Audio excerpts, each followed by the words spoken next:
की जाती है, इसके 2 दिन बाद ही होती है, 11 दिसंबर 1946 को। कब की जाती है दोस्तों? 11 दिसंबर 1946 की बात करते हैं तो संविधान सभा की दूसरी मीटिंग होती है। और दूसरी मीटिंग के तौर पर अगर देखा जाए, दूसरी मीटिंग के तौर पर देखा जाए तो स्थायी अध्यक्ष के रूप में अगर आप देखें तो स्थायी अध्यक्ष के रूप में किसे चुना जाता है? तो डॉक्टर राजेंद्र प्रसाद को चुना जाता है। किसे चुना जाता है? डॉक्टर राजेंद्र प्रसाद की बात करते हैं दोस्तों, तो किसे चुना जाता है? डॉक्टर राजेंद्र प्रसाद। ध्यान रखिएगा, डॉक्टर राजेंद्र प्रसाद को क्या चुना जाता है? अस्थायी अध्यक्ष चुना जाता है संविधान सभा का।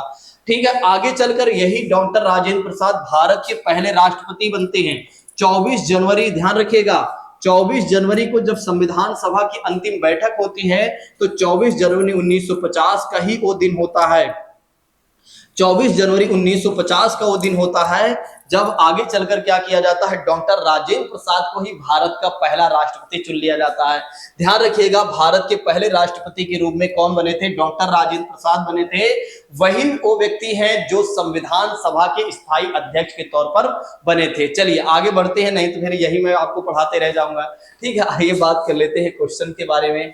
ठीक है, देखिए अभी मैं आपको इसलिए बता रहा हूं क्योंकि इससे रिलेटेड अभी आप देखेंगे तो क्वेश्चन भी है जिसका जवाब आप बहुत आसानी से दे लेंगे। जल्दी से इसका आंसर बताइए कि 1936 में भारतीय राष्ट्रीय कांग्रेस द्वारा संविधान सभा के गठन की मांग पर कहां या किस अधिवेशन में ये बातें रखी गई? मतलब कहां के अधिवेशन में बात रखी गई कि हमारे पास संविधान सभा होनी चाहिए? पहला ऑप्शन कहता है मुंबई, दूसरा ऑप्शन कहता है फैजपुर और तीसरा ऑप्शन कहता है लाहौर, चौथा ऑप्शन कहता है दोस्तों कानपुर।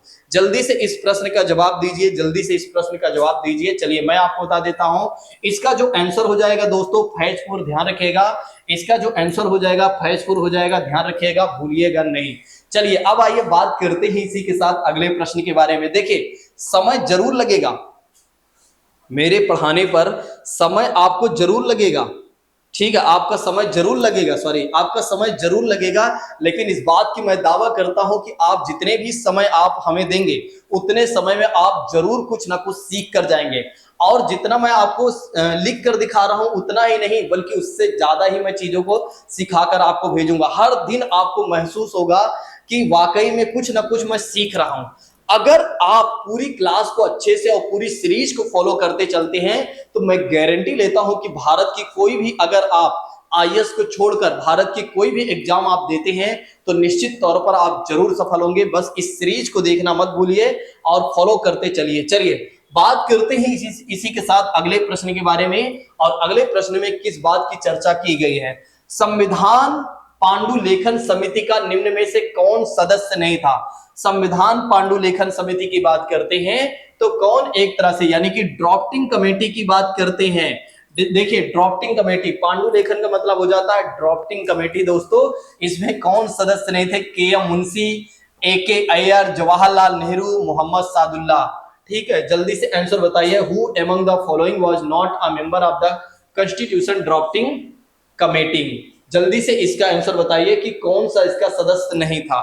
कौन सा इसका सदस्य नहीं था दोस्तों? जल्दी से इसका बताइए आंसर कि कौन इसमें सदस्य नहीं थे। ठीक है, जल्दी से इसका आंसर बताइए। तो इसका जो आंसर हो जाएगा जवाहरलाल नेहरू जी की बात करते हैं तो वे कौन थे? इसके सदस्य नहीं थे दोस्तों, यानी इस समिति के वे मेंबर नहीं थे।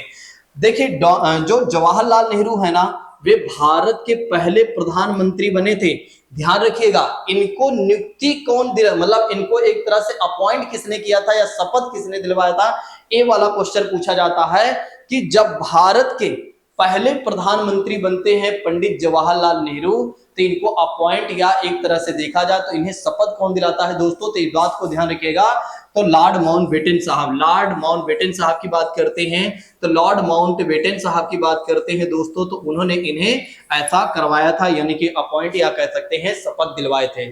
चलिए अब आइए बात करते हैं दोस्तों इसी के साथ अगले प्रश्न के बारे में।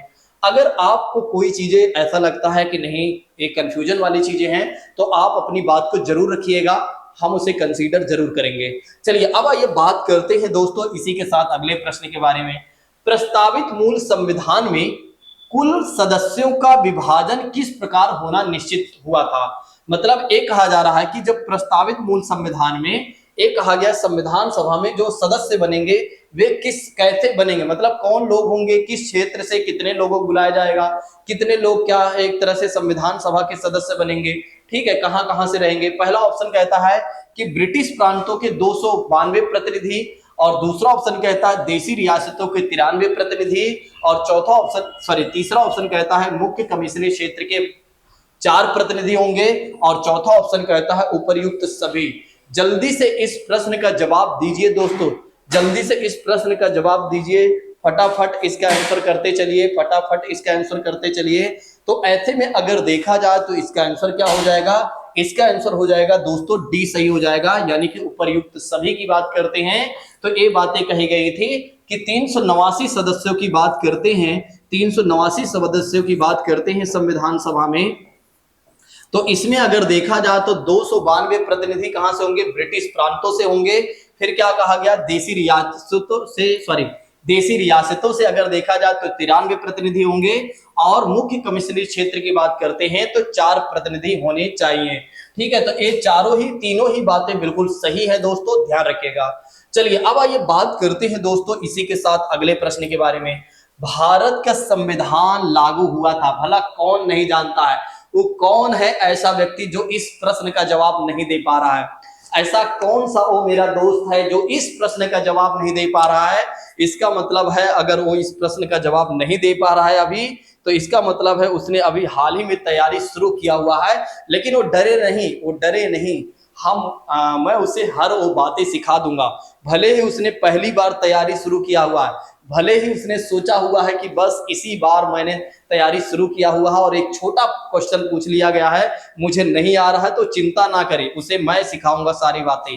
बस उसे क्या करना है कि हमारे साथ मेहनत करना है। पहला ऑप्शन कहता है 26 जनवरी 1950, और दूसरा ऑप्शन कहता है 26 जनवरी 1952, और तीसरा ऑप्शन कहता है 15 अगस्त 1948, और चौथा ऑप्शन कहता है 26 नवंबर 1949। दोस्तों जल्दी से इस प्रश्न का जवाब दीजिए, मुझे लगता है कि इस प्रश्न का जवाब देने में आप बिल्कुल भी देरी नहीं करेंगे, क्योंकि ऐसे प्रश्न को तो आप आराम से दे देंगे। चलिए तो दोस्तों इस प्रश्न का जवाब हो जाएगा, पहला सही हो जाएगा, 26 जनवरी 1950 से क्या हो जाता है, भारत रिपब्लिक बन जाता है। क्या बन जाता है, भारत रिपब्लिक की बात करते हैं दोस्तों,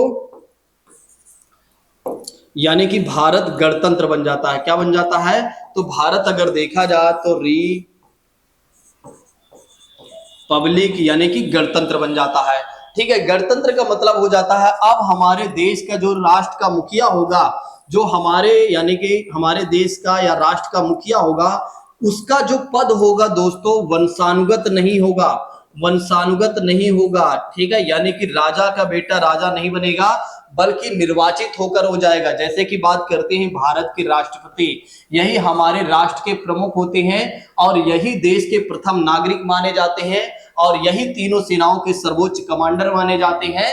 तो इनका जो पद है दोस्तों वो एक तरह से वंशानुगत नहीं होगा।